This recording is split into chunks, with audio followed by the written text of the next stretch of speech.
y'all, it's me again. I'm going to continue reading from my book, The 1900s. Okay, let's go! Senator Henry Cabot Lodge. Of the 5 men considered here, Henry Cabot Lodge, 1850 to 1924, was the one who most deserved the title of Jingo. He was an obsessive writer and published biographies of Alexander Hamilton, Daniel Webster, and George Washington before he was 40. He was also a determined politician who lost 3 elections in Massachusetts before winning a seat in Congress in 1886 and then being elected to the Senate in 1892. Lodge's experience in politics, both winning and losing, helped make him the supreme political tactician of his time. Lodge may have come to his view of the world through his family. He was the heir to a shipping fortune, and his wife was the daughter of an admiral. From the platform of Congress, he spoke out early and often for the annexation of Cuba and a permanent naval presence in Hawaii. And he conspired with Roosevelt for the seizure of the Philippines. He wrote in 1895, "From the Rio Grande to the Arctic Ocean, there should be but one flag and one country. Every consideration of national growth and national welfare demands it." Lodge was driven by the conviction of American superiority and its right to conquest, colonization, and territorial expansion. His views were more than a little bigoted. His activism in the Congress against new immigrants was directed mainly against Chinese, Italian, Russians, and Eastern Europeans. "We are at this moment," he claimed, "overcrowded with undesirable immigrants." President Theodore Roosevelt. Theodore Roosevelt, 1858 through 1919, was close to Ma, Hare, Root, and Lodge, and he admired all 4, but for all his contradictions, he was a bigger man than any of them. It is striking how early and often he was spotted for greatness by family friends, Harvard cronies, politicians, and cowboys. His extraordinary memory, his multiple enthusiasm, his supreme self-confidence, and his unbounded energy made him a force of nature. "He is pure act," said Henry Adams, who was no act. Roosevelt held major positions at startling early stages of life. Minority leader of the New York State Assembly at 24, U.S. Civil Service Commissioner at 31, New York City Police Commissioner at 36, Assistant Secretary of the Navy at 38, Governor of New York at 40, Vice President and President of the United States at 42. Roosevelt came to his imperialist views through the expansive energy of his character and his particular understanding of American history. Like Mon, he was a big Navy man. Like Hay, he was an Anglophile who believed that America had to replace a faltering Britain and maintain the balance of power. In The Winning of the West, 1889, his stirring account of America's territorial expansion, he showed indecent contempt for the rights of Indians. The most righteous of all wars is a war with savages, so it is apt to be also the most terrible and inhuman. The rude, fierce settler who drives the savage from the land lays all civilized mankind under debt to him. Then shifting to a global canvas, American Indian, Boer, Zulu, and Cossack and Tartar, New Zealander, and Maori. In each case, the victor, horrible though many of his deeds are, has laid deep the foundations for the future greatness of a mighty people. With views such as those, it was only a step to the 2 principles that guided Roosevelt during his first foreign policy argument at the Navy Department. First, he believed that the spread of the more advanced peoples, preferably English-speaking, over the less advanced, benefited mankind as a whole. Second, he maintained that when American interests clashed with those of another state, the former had to be defended.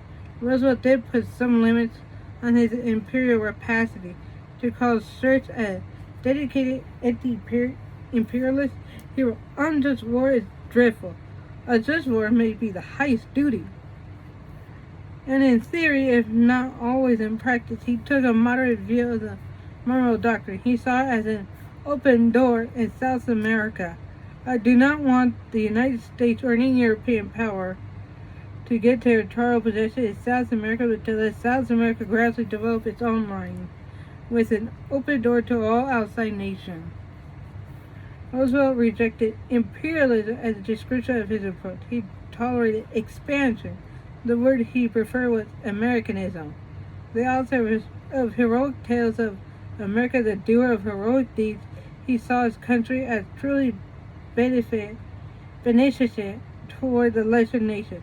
Even before he came into positions of policy responsibility, he would sit in the Metropolitan Club with his allies Mann and Lodge and plan ways for the United States to wrest the imperial baton from ineffectual, corrupt, unworthy Spain.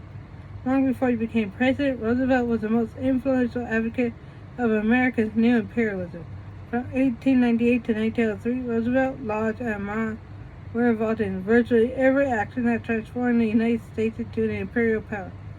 Teddy Roosevelt came to Washington after the initial surge of conquest, but they helped carry it forward even as they fought to temper its excesses. Imperialism casts a long shadow. Americans like to pretend that they have no imperial past.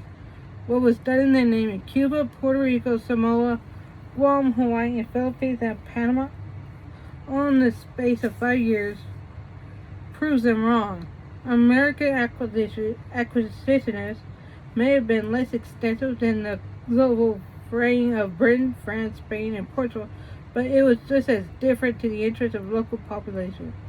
In the taking of colonies, America was no different, except the scale, from the major European powers engaged in the late 19th century struggle for empire. In the administration of its acquisitions, however, America's record has been largely positive. Hawaii has become a state. The Philippines were promised and finally received independence, and relations between the two countries remained close.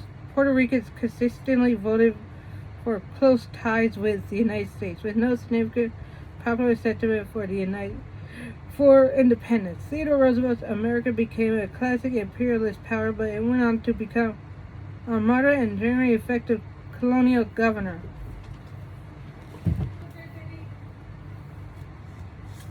The 5-year period in which America became an imperial state unleashed forces that have affected its entire subsequent history. For the first time, the United States had used its armies overseas. With 2 smashing naval victories, they have proven the value of a powerful navy. With the Republic on the way to becoming a global military power, Americans were coming to believe, with Roosevelt, that the world was interdependent and that America must play a major role in it. Entering on the world stage, America has exercised its peculiar propensity to join narrow interests with messianic goals, to combine raw power with high purpose.